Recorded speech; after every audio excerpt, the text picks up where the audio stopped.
Δράση, πάθος, θέαμα. Here we go. Jesus Christ. You lot thought we weren't going to bring it back, but here we are. We brought it back. This is Mappa. This is Mappa indeed. And I'll tell you something, right? I was looking for some co-hosts to jump on because Roy's got his total green gig and Kiri is a busy boy at the moment. And I'm sure the boys will be jumping on, but I have a fantastic co-host for this podcast. I'm really excited because I've been following his Twitter for the past couple of months now.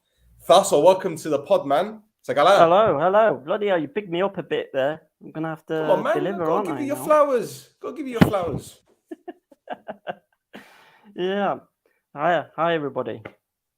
How's things anyway? How's things with you? Things are great. Busy. Obviously, you know, you've got work and stuff. And then on top of that, there's all this going on as well that we're going to talk about in a bit. It's going You've crazy. already got a fan. You've already got a fan. Tom the Gooner. Have I? There you go. He knows you. Oh, he knows you. What? I don't know if you know him. You might know him. Tom from Lincoln. I don't know, but he's watching. Oh, right. Okay. Okay. I'm gonna fine.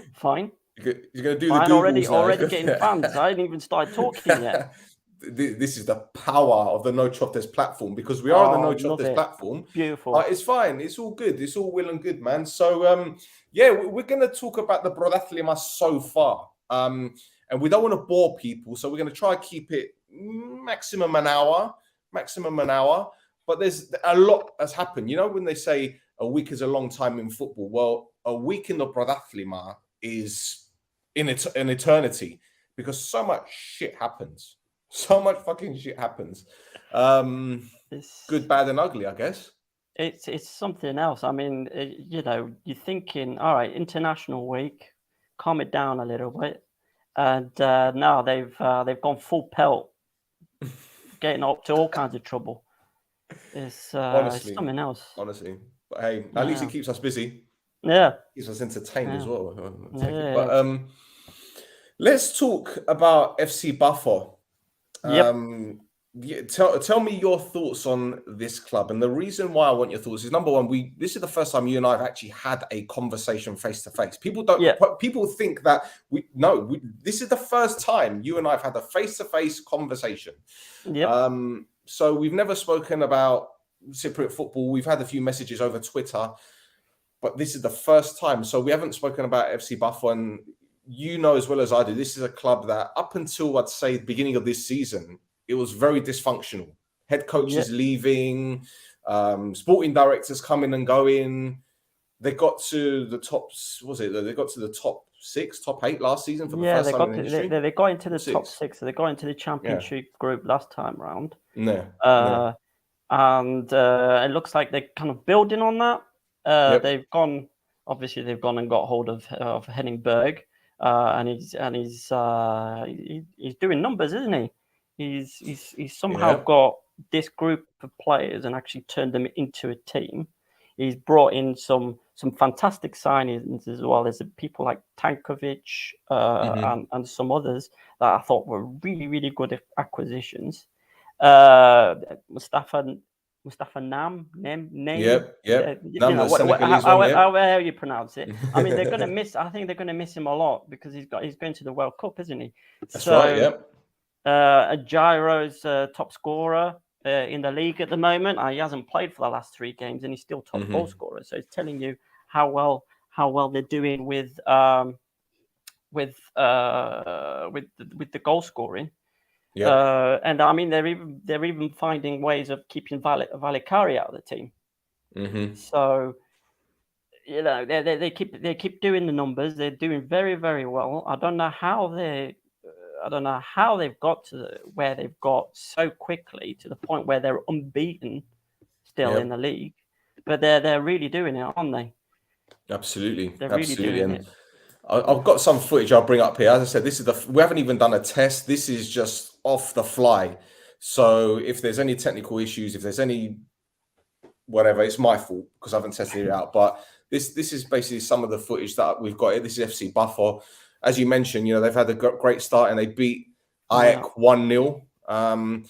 They're a very powerful team, and these are highlights from the OMONOIA game, which they won 3-0. A lot of their goals have either come from penalties, set pieces, or just counterattacks. And I must admit, this is a team that has got so much all over the pitch. If it isn't the central defenders, it's the fullbacks. They maraud forward. You could tell it reminds me a bit of OMONOIA under Berg, in all fairness. I think this the first and second season, in the sense that the two fullbacks like to get forward. You got Juninho, who's a very, very good left back, and then you got Ikoko, who's the right back. But listen, midfield, you mentioned Valakari. I've heard a bit of a rumor that he might be heading to AEK Athens in the summer. Yeah. But if he's not there, this is obviously the next thing that we're going to talk about. So again, it comes to timing. But when you look at the strength in depth that they have, you mentioned Name, or whatever you want to call him. You got Hotsko in the middle. You've got Gane. You got Dragomir. You got, as you mentioned, Valakari. There's so much strength and depth. But when you look at them going forward, you've got Semedo and Tankovic, who have deputized really well for Gyro. Yeah. So they've only conceded 3 goals this season, man. Yeah, the defense is that they're doing everything correct, like from top to bottom. Amtosh is doing very well for them. He's been getting awards from PASP. You've got I won't talk about Semedo. He misses a lot of chances. But on there's the a few players like that in mate. the league this year. But he's like, if it wasn't for him, Buffalo could probably win games 3-4-0. He does need a lot of chances to score. But they're very hard working. They run all game. They've got speed and power, like you said. And they just figured out them and ARIS as well. They figured out that most defenses in Cyprus are fucking old, so they can't deal with the speed. Yep. And that's the best way to that's the best way of attacking over here.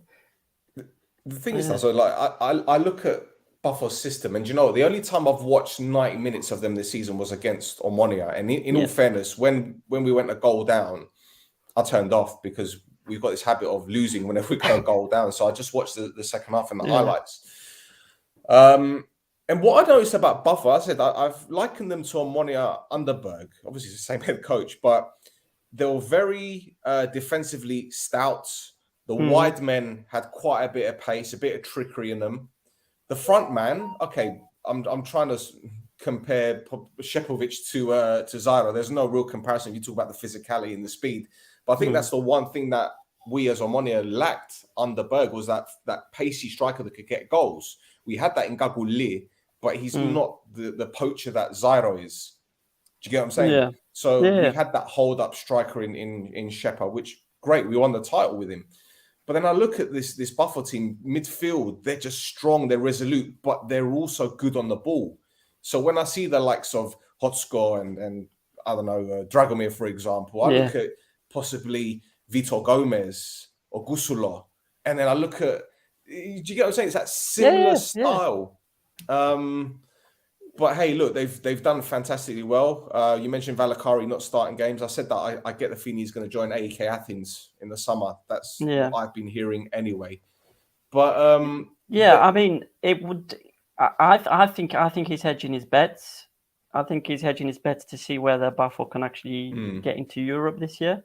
I think, I mean, if I was him, if Buffalo get into Europe this year, I'd give him that extra season. Yeah. Yeah. But there's a comment here about them not having any Cypriot players, which I get. That's always been an issue with many clubs in Cyprus. But do we know much about their academy? Because from what I understand, they've got a top-notch training facility. So I think they're working hard in the background with the academy anyway. Well, yeah, they are. But I mean, a couple of signings I've seen from the academy have been from Brazil, so you know, even there they're not really signing the Cypriot players. But there's a few clubs at the moment that keep getting fined every week, every match day, because they're not fielding at least the 2 Cypriot players that they need to. It's not just Pafos; it's a lot of them. But Pafos are really kind of the worst offender, or one of the worst offenders for it, because if you look, like, they've got like maybe 4 or 5 Cypriots, and 2 of them are goalies. So it's kind of difficult for anybody kind of to break into that team when you've got so many not international players, but non-Cypriot players kind of above them. Is it a worry that they might actually walk this title? Is it a worry? I wouldn't. I don't know, to tell you the truth. You're gonna. What it will do is it will push other teams to maybe try and spend a bit more money, trying to look at a better caliber player, maybe actually look at the kind of systems that they bring into place, that kind of thing. Because you know, a lot of the teams in Cyprus are kind of reactionary rather than actionary. So you might see people kind of looking at what Pafos are doing and then deciding, oh, we need to do something like that. So trying to get somebody like Mendieta to kind of look after the team, or to get somebody with kind of Bergs thinking of how to manage a team, that kind of thing. Don't know. I mean, I don't think it's a negative. If Pafos win it, I mean, you know, it'll be the first time a team from Pafos has done anything at all in the league. So, you know, there's variation is always good. Obviously, you don't want them to be turning into like the Cypriot version of Man City, though. That's the kind of thing you want to be avoiding, isn't it? Well, this is the worry that I was talking to the boys on ANORTHOSIS about. You look at Pafos, you look at ARIS, the spending power that they have. Right now, I don't think they're too concerned about financial fair play, if that even is a thing in Cyprus, in all fairness. Well, if either of them or both get into the group stages of the Europa League or even the Champions League, look, the you know, we saw APOEL'S dominate for many years, but they were very mismanaged at the end of it in terms of the finances. But I don't think Pafos have got that mindset. They're very 2022, just put it that way. Yeah. So if either of them get into the Champions League or Europa League, we could see that, you know, that cash injection, which will help them spend. And also they can turn around and say, look, we've got Mendieta as our sporting director. Salgado is in the background. We've got Henning Berg as head coach. We're in Cyprus. You know, they can bring in big players, man. They can. I mean, they kind of done a little bit, haven't they? With you know, somebody like Tankovic. You wouldn't expect at his age, at least, to be in Gibro. Normally you wait for somebody to be 30, 32, 35 before somebody of his caliber ends up joining in Cyprus. But the way that they're working, I think it's going to get matched up. I mean, if we look at, for instance, AEL'S didn't too well last year. They spent a load of money bringing in all these name players. I don't want to talk about them too much because they've done me dirty. But are they your team? I don't even know which. No. Listen, I need to, because of what I'm doing on the internet, I need to maintain kind of. You need to sit on the fence. You need to get those splinters on your ass, don't you? Yeah, exactly. I'm not an AEL'S fan. It's just I predicted them to, because of all the signings that they made, to get top. And they've been, especially the first games of the season, they were absolutely atrocious. And I'm surprised I haven't been getting any stick for it. I will be getting it now. Now that you said it.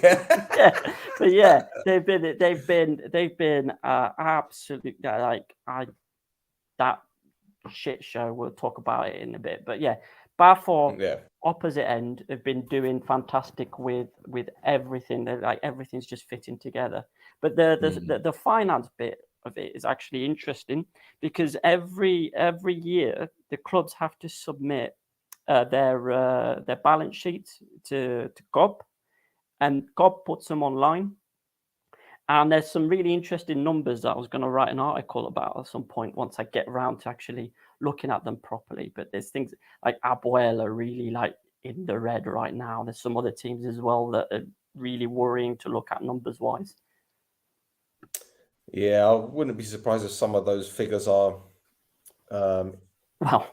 embellished. Yeah, especially if they're kind of fluffing the figures up a bit as well is really worrying. Cooking the books, as they call it. Right. Well, let's go over to ANORTHOSIS, who lost to... Oh, no, they won at the weekend, didn't they? They beat Salamina 2-1. And Kiko scored a fantastic... Oh, I love Kiko, such a top boy, man. Fantastic free kick. And Salamina equalised. Tragic defending, which seems to be the growing theme for ANORTHOSIS, but they won it with a penalty. But what I want to talk about, Phile, before anything else, is the wasteful opportunities. A couple of seasons ago, in fact, last season, I was saying to the boys, ANORTHOSIS must be kicking themselves because they've always found a way to drop points. And it's almost as if it's the same this season. You saw the opportunities against OMONOIA where they missed. This against Buffalo. I mean, we were talking how well Buffalo have been doing, but But this, I mean, that should have been a goal. 99 times out of 100. For me, the next one is even worse. Hit it first time. Look at this. What's he doing? It's I don't know. It's like they started. Go for the ball. it's like they started kind of missing these chances, and it just got into him. It just got into him.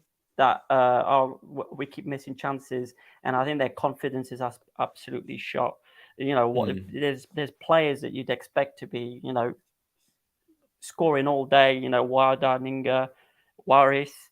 Well, not so much Wada. Wada's all like for the last 2-3 seasons is always trying to do trick shots and trying to do Palavomares when he just needs to, just simple play. But the whole team just seems to be bereft of confidence in front of goal. It's just they need to start practicing finishing, or else they're going to get shot. With ANORTHOSIS, they're one of the most interesting clubs, not just for the historical side of things, but also recent history. Ketspire wins them the cup 2 seasons ago. They give him a new contract until 2024. Last season, they start off pretty well because this is like the thing with ANORTHOSIS. They start the season pretty well, and then by October, November, they're done. That's it. Yeah. They start the season pretty well under Ketspire. They beat OMONOIA at the Gazibi in October, and then it went downhill after that. They sacked Lafferty. They sacked Gacharava, who was Ketspire's godson, the striker. Yeah, I watched that video that you did last year for that. Yeah, they brought in Novotny in January. Right, and you're thinking, what is next round the corner? They get the top 6, whatever, and then the end of the season, they sack Ketspire. They bring in Larko, who was the sporting director of OMONOIA.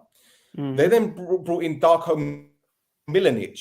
Was it Darko? I forget his first name. Was Milanic. That was at Buffalo. Used to be the Leeds head coach. Utter nutcase. And then, not even 2 months into the season, Milanic is gone.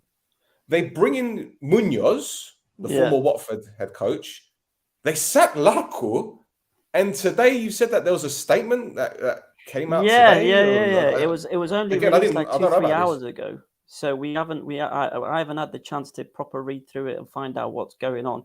But yeah, the president came out with a press conference being like, these rumors that everybody's talking about. I don't know who everybody is, but everybody's talking about rumors apparently that something's going on at ANORTHOSIS. They're no good and everybody needs to support us. And Cisco has got our backing. And that's why we're going to hire a new scout and all this business, basically trying to prove to someone that everything is fine behind the closed doors. So to me, that says nothing is fine. There's a fire going on at the back there that they're trying to put out and struggling. I mean, there's something going on there, and it started. I think it started, when they got rid of before they got rid of Getsbayer, because they got rid of him after that. I think probably Getsbayer kind of kicked off because something was happening internally, and that's why they ended up getting rid of him. That's why they ended up bringing Lavko. That's why they ended up bringing Milanic in. That's why Milanic is gone. I mean, stability in Cypriot teams anyway is what's stability? If you're in a job for longer than 3 months as a manager, you're going well. But just the way things are going out on ANORTHOSIS is absolute. But it's. Mate, I tell you what, the interesting thing about the appointment of Munoz, first of all, I think he's a top coach. I really like him, and I think it was, again, unfortunate to get the boot at Watford. But his first press conference, he spoke about keeping clean sheets, because obviously, they were leaking too many goals. They've only had one clean sheet since he took over. 2 wins. One was against Salamina and Doxa. You could say they were unfortunate to lose against OMONOIA and Pafos, but... Oh, hello. Sorry, I'm back. Lost me there for a second. I'm back. Where were you? Where did I lose you? I don't know. Keep talking and I'll jump back in. No, so what I was saying is they, in his first press conference, he said that, they want to keep clean sheets. That's the main thing to keep the scores down, so to speak. They've only kept 1 clean sheet. They've only won 2 games. One was against Doxa, one was against Salamina. Okay, you could argue that the defeat against OMONOIA was a little bit unfair, given that Lazaro opportunity and the one before that, but they lost. Against Pafos, we saw the chances that they messed up. Again, you could argue they were unlucky, but at the same time, they deserved it. I'm not too sure whether this coach has got trust in this back line. I'm not sure if he has trust in a lot of these players, because Punchin is playing, Kiko is playing, and Kiko has been a revelation since joining them. I think he's thriving under Munoz. But then there's Vada. And for those of you who don't know, Vada was beaten up by some supporters a few months ago. This is something that came out in the press, some footage of him at a nightclub, and apparently it was some AEL'S fans that were having a few shots at him. Now, people said that it wasn't him. People said that it was. I've heard it from certain people that know the guy that it was him. So the guy is a ticking time bomb. And there's other things I've heard about him, which I'm not sure if I should say, because it's not as if it's confidential.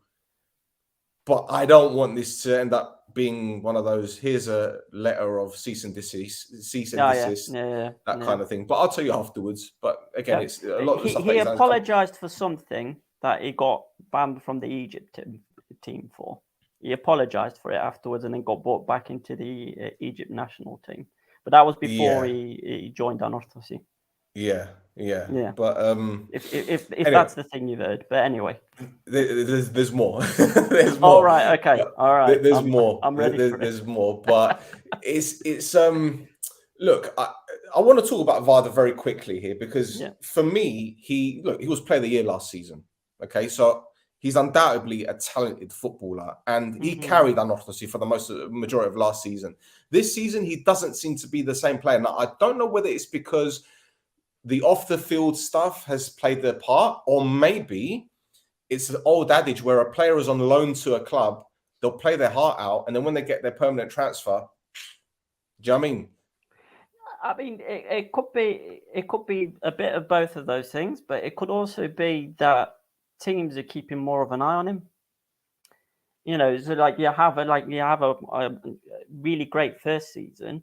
Teams then recognize, all right, there's a player to keep an eye on. So during the game, you get marked out of the game. So it could be that on top of everything else as well. So there's a load of expectation that's on him. He's being marked out of games. He's having to work a lot harder, and he's got off the field stuff happening as well. So it's kind of everything together, kind of just coming into a ball, and it's just building up and building up and building up. And first things first, the guy needs to get on the score sheet. As soon as he gets that, there's going to be a release for him at least. Hopefully he doesn't do a celebration, like what he did against APOEL'S last year, where he was like that was crotch and whatever. Yeah, that's a suicide mission. That is, because for this guy. Okay, fair enough. Look, I get it. You celebrate a victory against a rival club, but to get onto the okay, I know he didn't go to their fans, but to go to the advertising boardings and stand close to your fans at the Ghazi B as well, and seeing Kamoto Apo, I mean, that's lunacy. That's lunacy. Yeah, but he's got it in him, hasn't he? So exactly. You just have to manage it. Yeah. Anyway, let's move on to my team. All right, here we go. We've got half an hour, right? Okay, I'm going to keep this one quick. But we beat Olympiacos 4-0. For me, I didn't do a review of this game because I boycotted it, to be honest, for various reasons. But for me, this was like a lose-lose situation for the club. And I'll tell you why. If we won, people would complain that, okay, well, it's just Olympiacos. If we won handsomely, people will say, oh, you should have beaten them because it was Olympiacos. And if we lost, it'd have been game over. But in all fairness, mate, this is the best football I've seen us play all season. And under this head coach, I'm seeing progress.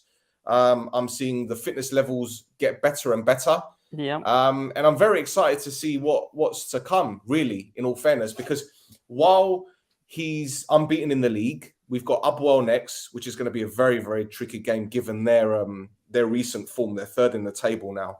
Mm. But look, we still got players coming back from injury. Fabiano's coming back soon. Bashiru's back in training. So I am confident. Tim Matavs is back. The guy who at the beginning of the season was told he could leave. And then all of a sudden he's back in contention. So again, I'm excited to see what is happening. But at the same time, I don't think we're going to win the title. I'll be pleased to get into Europe again. But again, I can't see us winning the title. We're too far behind right now, and so it's a tricky one. It's a tricky one. At the beginning of the season, I had OMONOIA coming in second, basically just because. Well, originally it was because you think Lennon would have shoved a firework up some of the players' arses. Considering the disciplinarian that he is, and kind of the kind of performances he was getting out of Celtic in Europe previously, but it looked like the guy had lost his mind. Talking about sexy groups in the Europa League, he was playing players out of position and out of form. He was I don't know what was going on there, but FERRARA showed up, and he's starting to actually getting something out of these players. He's starting to, Hooper's decided to join the party finally. So it was nice to see him get on the score sheet as well for OMONOIA. I think if they recruit well in January, you could probably still get second, third, fourth, but it will have to be a really big push because there's a lot of teams at the moment above OMONOIA that are in form. And it's really, if they're going to make it into Europe, it's going to have to be a really big push, or the cup. We've dropped silly points this season, and we've conceded silly goals. Acredes, Yeah.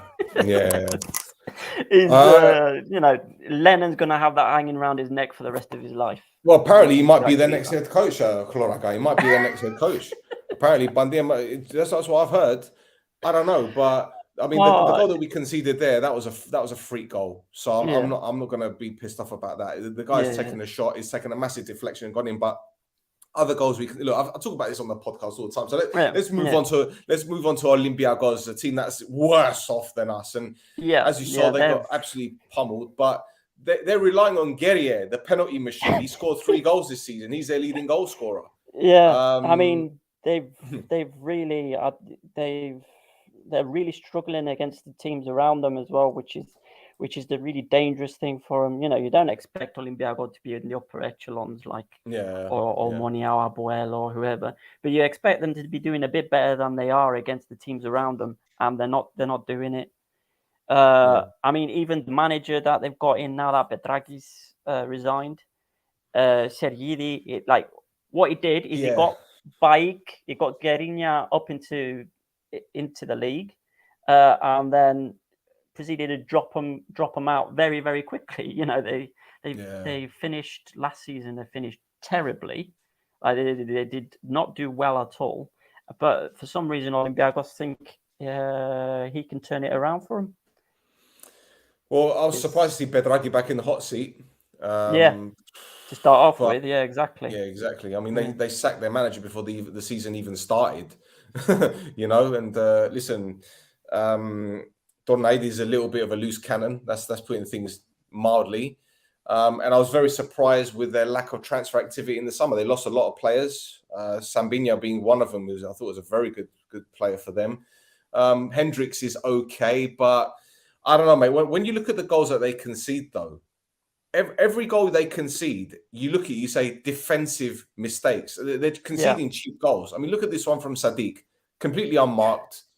You know, the second one, which I think was the Benny, I think his name is Benny. There you go, Benny, the guy with the cornrows. Yeah. And this was against APOLLON, the Bitta's goal. And then, this was against PARALIMNI'S. And again, the goals are almost identical the way that they've been conceded, in the sense that they're just watching the man. Sorry, they're not watching the ball. They're not watching the man. They're watching the ball. So you just spin off them and you're in. So I think they're done. I mean, after the fourth game of the season, I said that they're done. So I can't see them coming back, man. No, they really need to start picking up points against the teams around them. They're not doing that, and if you're not doing that, you're going down. You know, they are where they are for a reason in the league. And unless they start pulling some performances in, that's where they're going to be, and that will send them down. They've one clean sheet all season. They lost against AEK 4-2, lost 5-0 against ARIS. They've got one win, which against Agreda. As I mentioned, Guerrier is a leading goal scorer and he's a bloody left back. So it's looking peak, man. It's looking absolutely peak. But oh well. Well, let's switch over to ARIS. We've done half an hour. Maybe we could do this we can wrap it up in like 10, 15 minutes. I think we've done really well so far, mate. Hey, that's what I'm here for. There you go. Lovely. So ARIS got a good win against Salamina. Look at this strike. Jesus. That Morgan Brown goal, man, is something else. Yeah. Just have this on for the next 15 minutes and we'll just watch it. I've only got it on two angles. I've only got the original and this one. But where did he come from anyway, this Morgan Brown? I've never heard of him before. Well, it was there last season as well. Yeah. And the season before. But before that, he was I only looked this up like yesterday, but it's like from non-league in England. Oh wow! Okay. Yeah. Wow. Okay. Yeah. Well, this is a team, ARIS, who have had some really big wins, big derby wins. They beat APOLLON 3-0. It could have been 4 or 5, in all fairness. Yeah. They're another team that reminds me a bit like Buffer, pace and power, as you quite rightly mentioned. I don't think they're as defensively good, to be fair, as Buffer defensively. I see mistakes in ARIS defensively, but when you got Gogorin and this guy Stepinski to call upon, and obviously Kazu, who scored the winner against his old club here, it's very difficult to rule them out as being potential title challengers. I mean, they're second at the moment. There's not. He came from Stratford Town, there. Yeah, there you go. Stratford Town. Wow. Yeah. Wow. Okay. Props. Yeah. Okay. Yeah. Well, listen. If he stays in Gibro another 2 seasons, that's a game in the team. Game in the international team.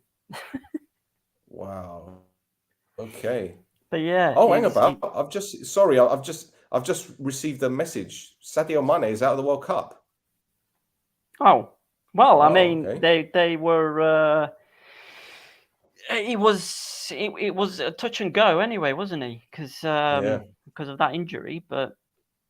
I mean, it's better for him because if he plays on that injury, that's gonna stick with him for the rest of his career if he plays with it. So I think it's the best decision for him, not necessarily for his country, but for him is. I think he needs to rest that up. Yeah. Yeah. Paralimni drew with KARMIOTISSA. I haven't got any footage for that because. It's all right. I saw the highlights and nobody else needed to. The 3 highlights that they had. But no, what I wanted to talk about for KARMIOTISSA is their goalkeeper. Yeah. However you want to pronounce it, Knoblauch. He's got 4 clean sheets already. Yeah. But he's not got the most fortunate name, but he's got hands for it, hasn't he? He's got 4 clean sheets, I think, this year already. Yep. It's just a shame that OAPFC in front of him aren't any good in front of him. The amount of players that they've got that are over 33 over there as well is insane, even for Cyprus standards. They signed Hubachan. Has Hubachan even played for him? I don't know if he's played for him. He's there though. I know, he left us and he went there because Dura is there. So I don't know if he's playing. I really don't know. But Avram is definitely playing. Yeah. Zelaya is definitely playing because I think he's their top goal scorer with 2 or 3 because he's another penalty merchant as well. He's back, isn't he? He's back. Yeah. So they've got all these old players that are performing fine for them. They're a lot higher than what people would be expecting them to be at the moment. But the main reason for that is that goalkeeper is if he doesn't get signed by somebody next season, I think there's a lot of teams that are missing out on a really good goalie. 100%. Well, I just want to quickly talk about Paralimni because this is a team that's got 3 wins, 2 draws. They're 5 points better off than Olympiacos. They look better in all departments. I can't see. But when you look at the statistics, 8 different goal scorers for that team. Rocha, Diawara, Vucenovic, Lamy, Miera, Silva, Gorsia, and Dreska. They're all the players that have scored 8 different goal scorers. So, when they say you can't put your eggs in one basket, well, they're not doing that. So I'm happy for them. Yeah. There's again, Sacha seems to have got them playing as a team rather than as a group of individuals that you would normally get with these teams around here. Yeah, but they're doing bits for the level that they were supposed to be at. So absolutely. They're doing really well. Right, on to the next. APOLLON, the champions. Wow. Well, they beat Agrida 2-0, which you would expect them to do in all fairness. But they're another team that has been all over the place. Hey, look at Zorniga's goal. Amazing. He normally hits the bar, doesn't he? So there you go. But the topsy-turvy start to the season. In fact, Zorniga was sacked before the league campaign even kicked off. It's some weird stuff going on. Players saying that they weren't happy with him. Obviously, they had all the crap before the season started. With Europe, they got knocked out the Champions League qualifiers, got knocked out the Europa League qualifiers, ended up in the Conference League, and kind of whatever was going on with Zorniga carried on because they drew with Liechtenstein, with Liechtensteiners. They drew with Vaduz, who were in the 2nd division of the Swiss League, something like that. Yeah. So there is. Whatever went on, it's continued under Catala. Whether that continues even more with Maghridi, I don't know. Obviously, good first game to get some confidence in the team under Maghridi. If you lose to Maghridi, it's like before he's even there's problems. Yeah. it's like it's like that meme from The Simpsons where Abe in the bush. Simpson walks in. You know, He walks in. He puts his hat down, sees Bart. Like Lumco Zay going to Omonia. Like Zay going to Omonia in and out. Yeah, it's if that happens, but he got past that first hurdle, and now it's kind of like building on that. He's got 2 weeks now to kind of concentrate and figure out what good he's got there, what bad he's got there, and how to get them performing kind of with the better teams. Yeah, I think their concern must be getting goals because Bita's got 4. VAR and Zrandi have got 2. This is in the league, by the way. VAR and Zrandi have got 2 each. Then you got Kendi, Binagai, and Roberge with 1 each. So that's 12 goals in total. They're not spreading the goals out enough, and they're relying too much on Bita. In all fairness, I expected more from Daba. I expected more from Kendi, from Digini. I expected more from Janga. They're just not doing it. I think there's a lot of people that expected more from these players. They really.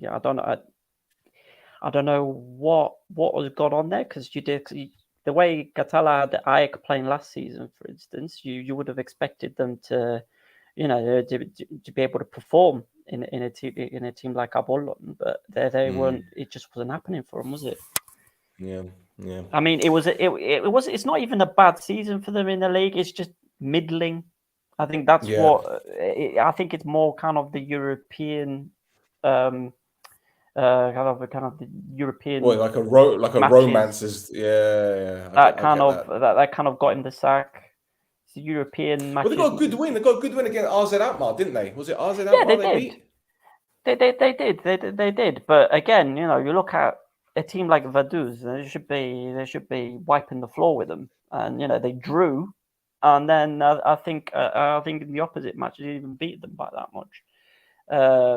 I think a lot of people expected them probably to at least do better and maybe qualify from that group, and they didn't. And I think that's what got Catala the sack rather than the league campaign. Because the league campaign, you can kind of say, all right, they've got. It's the same thing that happened with OMONOIA.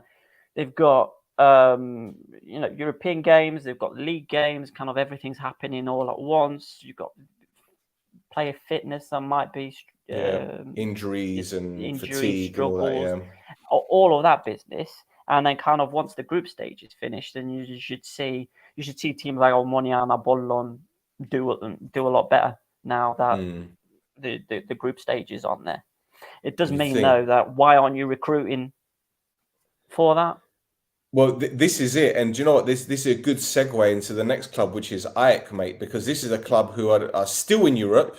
They're in the next round of the Conference League, albeit they finished third in the Europa League group. This is a team who, again, you mentioned in the notes that you sent over to me, Ultra is doing absolutely fantastic at the club. This team has got 4 wins out of their last 5 games, 22 points out of a possible 33, and all of this is with European football. And okay, I better take that one back because that's APOEL. We've gone too far ahead there. But they've been fantastic this season. When you look at the likes of Gjursko and Altman, Triskovsky, Farage, they're taking all the plaudits. But then you have the unsung players like Ledes and Milicevic and Biric, the goalkeeper, who's been fantastic this season. The goalkeeper. I mean, he keeps getting plaudits from. He's getting plaudits from the Fenerbahce fans. Yeah, they were saying like how great he was against them, but also basically that he's the one that got them first place in the group. Yeah. For doing the bits that he did against I can't remember which team, but the last game that they played in Europe. Was it Rennes? Wasn't Rennes? It was Rennes, exactly. Yeah, and because of that, because of his performance specifically, Fenerbahce got first in the group, and you've got all these Turkish fans talking about a Cypriot team's goalkeeper and saying how amazing he is. He's definitely doing something right. You don't expect it, especially from that part of the world. So they've been great all over the pitch, but obviously kind of, again, Ultra has said this a lot. Proper Levendi, that Ultra, isn't he? Like with his hats and everything, you know, on all that business. But he's been saying kind of in a few of the press conferences that they've got a few injuries in the team, a few fitness issues, and it's because one, kind of like the high intensity game that they play, but also the amount of games that they're playing at the moment. Obviously that's going to go down, so you should see them hit, you know, even higher gear, and you'd expect them to kind of fight it out with Pafos and Ari and APOEL'S right there at the top. Yeah, they're looking good. They're looking good, and it goes back to what we were talking about when you're having a structure. We look at Pafos; they got a structure. You know, Xavi Roca's come back. He's been absolutely superb for them. Last season, I think last season they had a decent year. In all fairness, at the beginning, I said that they were going to be my dark horses for the title because of the signing of Thiago and Matt Derbyshire. But players like Ledes and Mamas were brilliant. The wingers, as we mentioned, were phenomenal. Tiskowski is still scoring goals. Yeah, you know, and man's going to be on Zimmer frame, and he's still going to be scoring. Exactly. But you know, this summer they've leveled up again with the signings. And they've been very aggressive in how they've gone about their business. But, you know, they lost to OMONOIA. We beat them 3-2. And even though we were 2-0 up against them, they fought back to 2-2. And I thought, we're going to lose this one. And it was a moment of magic from Babu Li that gave us the win. But they could have got 3 points there as well.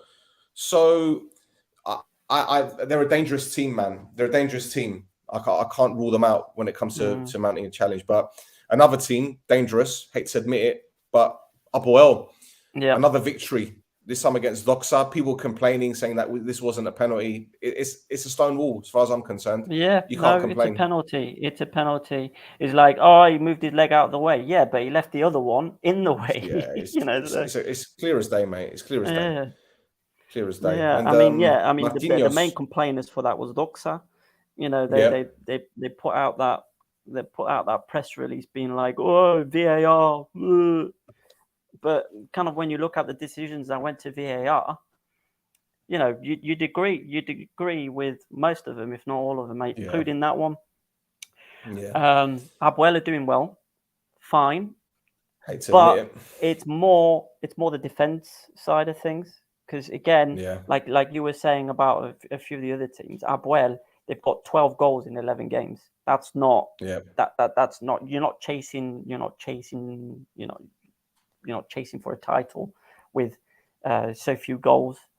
It's more their defense is a bit more solid. So kind of for a couple of seasons now, they've missed that kind of Nuno Moraes kind of player. You know, somebody who sits properly like in front of the defense and keeps everything solid. And now they've got two of them.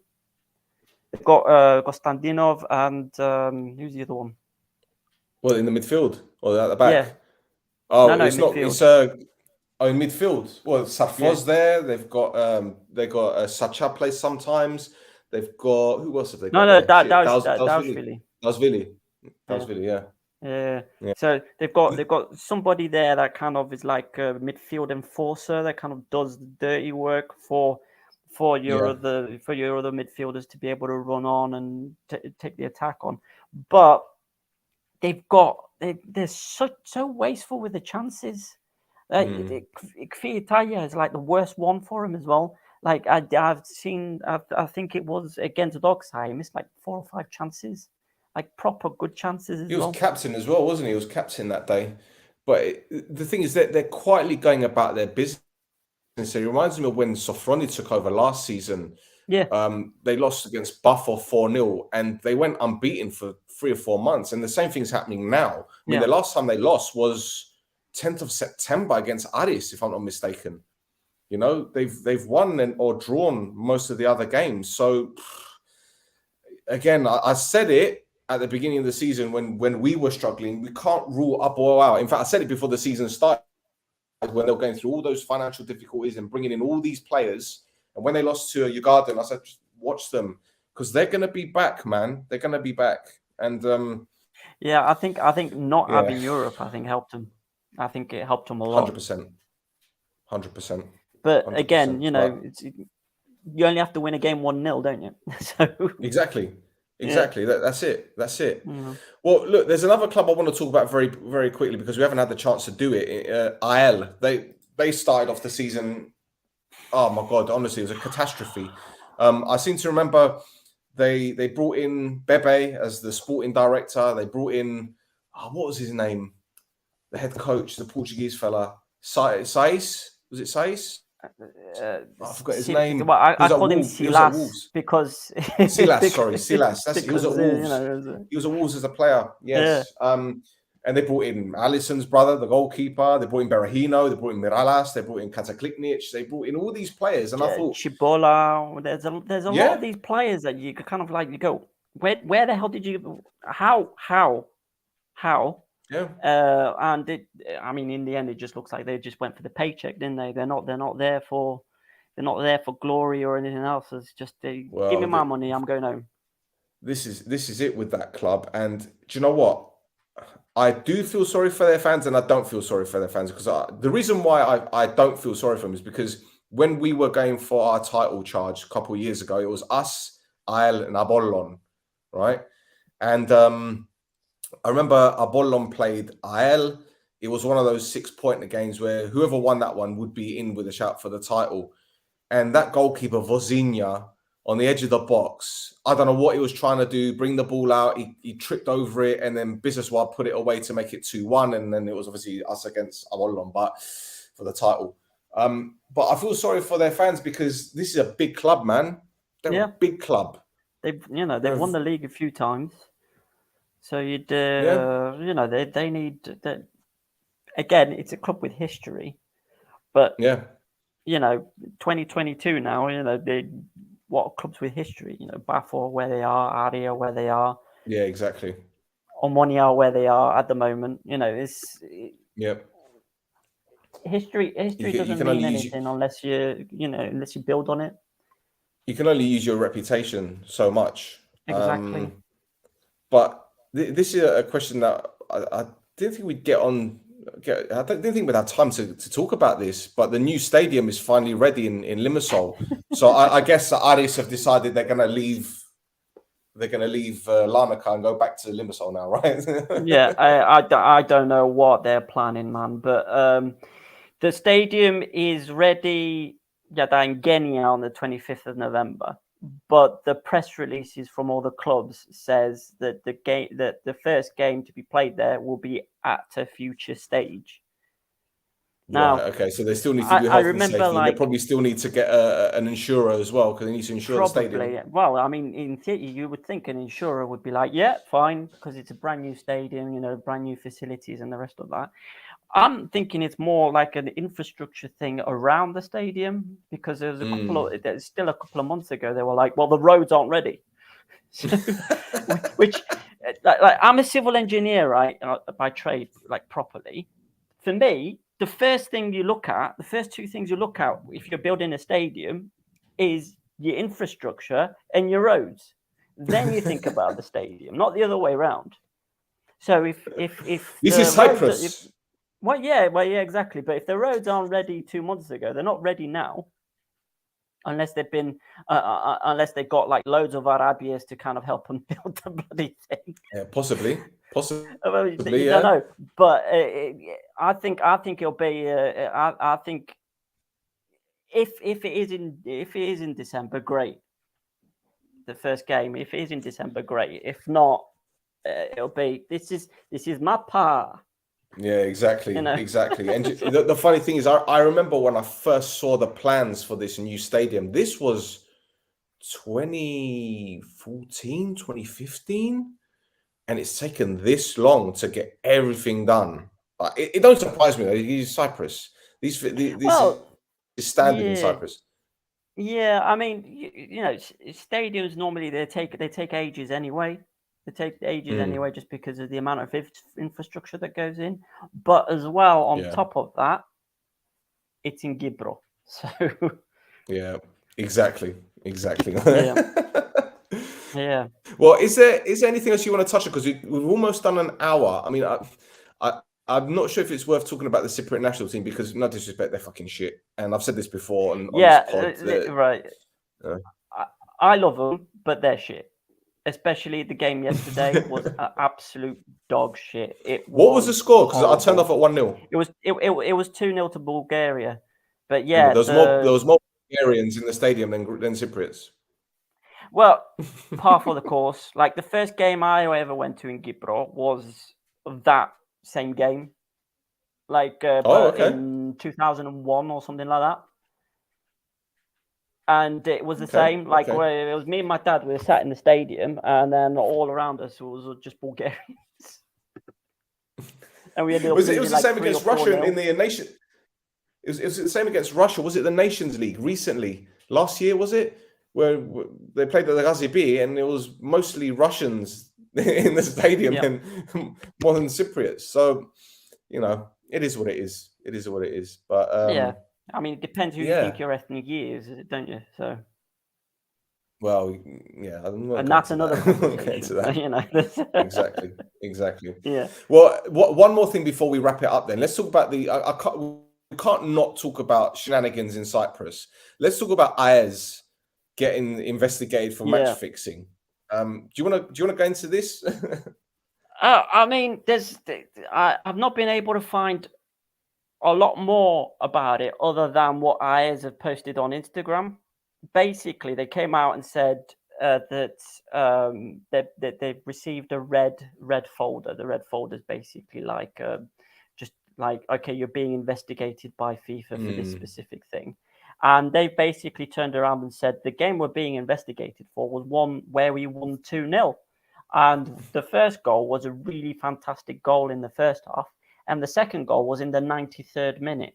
And you're thinking, you scored a second goal in the 93rd minute. Anyway, it's to the side. Basically, the press release said that, you know, we upstanding. We don't deal in this rubbish. This is not what we represent. And then, you know, you do a bit more research behind it. All you have to do is put AEL'S Zagagiu in Google, and, you know, third or fourth thing down is a report from 5 years ago where they got done for match fixing. So, I mean, okay, you know, you're innocent until proven guilty, but you've already been proven guilty before. Yeah. So, guys, just keep quiet. Don't release the press. Don't do the press release. Just wait for the whole thing to blow over if you're innocent, or if you want to get in front of it, so you don't get into more trouble. You release a press release saying, no. So that's you know that's the be or end all. Yeah.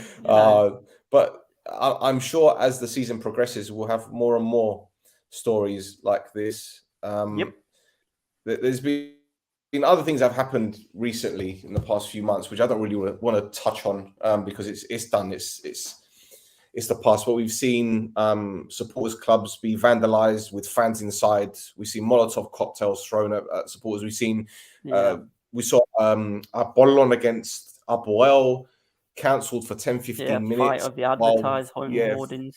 Yeah, it was just it's wild. It's wild. Hang on, but didn't we see ANORTHOSIS fans throwing flares on the pitch at their own players when they lost to AEK 4-0, if I'm not mistaken? And then there was a game at home against, who was it? Was it against Agrida when they drew? And there was a fan shouting at Varda, and Varda jumped into the crowd to talk to the fan. It was. I don't remember that specific thing, but there's there was a punch up on the bench between Pafos and Salamina. Yeah, that's right. Mendieta apparently had to go at Busaididi. So and there was a police report filed on that. There's all kinds of stuff going on, man. It's wild. Never a dull moment. It's wild. Put a seatbelt on. Well, look, mate, it's been an absolute pleasure doing this pod with you. Really appreciate your time. And I look forward to the. Oh, excuse me. I look forward to the next one. I had the Lucozade before I started, so it's all coming out. It's starting to come back up now. Yeah. That's it. That's it. The energy. But look, before I let you go, man, do you want to tell people your Twitter account? I don't know if you got an Instagram as well, but if you, I've got an Instagram, but I don't know how to bloody use that thing. So I'm trying to keep people on the Twitter, and then once I figure out Instagram, get everybody on that instead. But yeah, it's at. So the account is at Gaffes Flares. Sorry, at Flares Gaffes. At the bottom, it's Flares Gaffes. See, I've got it on the ticker right at the bottom. I just wanted to test you if it was you, just in case it wasn't you. Listen, right? The admin for changing it back to the way the website looks is, and I'm like, I'll deal with it. Oh, you have a website? Yeah. So the website is www.flaresandgaffes.com. Okay. And basically, that has articles I put up there. There's some facts in there, but it's mostly opinion and some funny pictures.